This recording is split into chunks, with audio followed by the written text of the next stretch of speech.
Well, you see, Willard, this war, things get confused out there.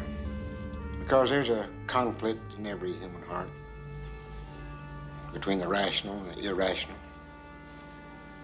between good and evil. And good does not always triumph.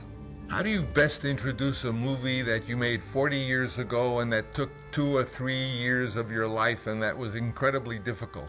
Hi, I'm Francis Coppola, and that's exactly what's going to happen to me.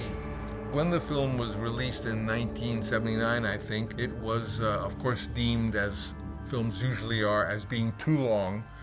And it was indeed, for a war film, quite different, quite surreal, and maybe even to some people a little weird.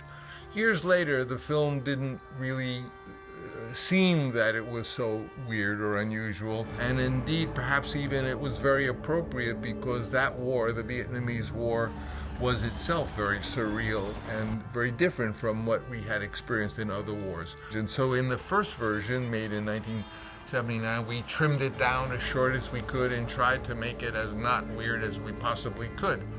Years later, when I looked at it, I realized that it was just a little ahead of its time. It wasn't at all weird.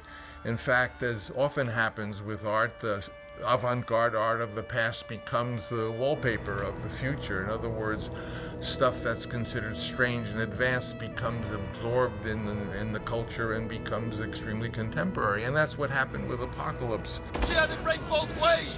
One guy can break right, one left simultaneous. What do you think of that? Bill, I think we gotta wait for the tide to come up. Hey, Lance, come here, look. And so we made another version in which we put absolutely everything back. Not only repaired some of the, what I felt in 1979 were just annoying cuts just to make it shorter. Lieutenant, find that tree line back about 100 yards. Give it some room to breathe. Yes, sir. We restored all that, but we also put in major sequences and other sequences that were shot but were not included. And we put it all together and showed it, and it was long, but people liked it, and it was released as Apocalypse Now Redux. But now I'm approached, and we're going to honor this film on its 40th anniversary. And they said, well, which version do you want to show? Do you want to show the 1979 first shorter version, or do you want to show the Apocalypse Redux version? And I thought about it, and I realized, well, I want to make a version that I liked. And my version, of course, repaired all those little annoying cuts that were made, as in Redux, and did put back some major sequences, but not all of them. Put back the ones I thought were relevant.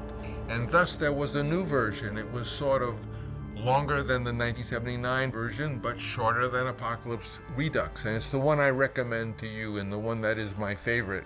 We call it Apocalypse Now Final Cut.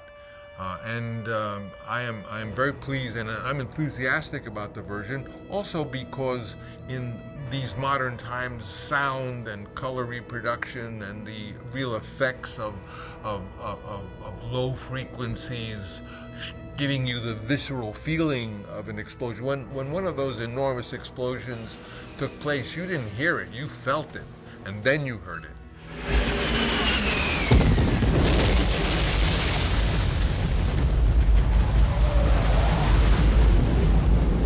We worked so hard with our collaborators, with Dolby, with Meyer Sound, and with our technical laboratory, working with wonderful artists who are using state-of-the-art techniques such as roundabout. I think Apocalypse Now looks better than it ever looked and sounds better than it ever sounded. So I invite you to enjoy this movie. It is the one that I'm looking forward to seeing, Apocalypse Now Final Cut. Thank you.